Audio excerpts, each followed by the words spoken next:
எவ்வளவு முறைகேடு வறுமையின் காரணமாக. வறுமை என்பது கொடுமை, கொடுமையிலே கொடுமை வறுமை.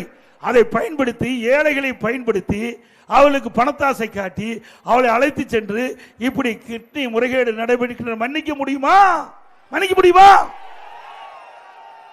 அதே போல நாமக்கல் மாவட்டத்தில் பள்ளிப்பாளையத்தில் ஒரு பெண் பணத்தாசை காட்டி வறுமையின் காரணமாக அவளை அழைத்து போய் கிட்னிக்கு பதிலாக கல்லீரல் எடுத்துட்டாங்க. கிட்னிக்கு பதிலாக. இதற்கு மேலாக அந்த எம்எல்ஏ பேட்டி கொடுக்கிறாரு, இப்படி முறைகேடு நடைபெற்றதாக அரசாங்கமே தெரிவித்திருக்கு. என்ன பதில் சொல்றீங்கன்னா, நாங்களாம் அப்படி செய்யல. அப்படி நான் ஒரு கார் பேரை சொல்லி, அது என்ன காரு,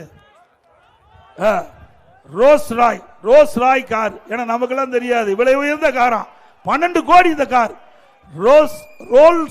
ரோல்ஸ் ராய் கார் வாங்குறதுக்கு 12 கோடி வேணும். அப்படி 12 கோடி வேணும்னா இந்த பகுதியில் இருக்கிற அத்தனை பேருக்கு கிட்டி கலட்ட வேணுங்கிறார். எவ்வளவு கொழுப்பு ஏங்க! இதெல்லாம் தவறு இல்ல.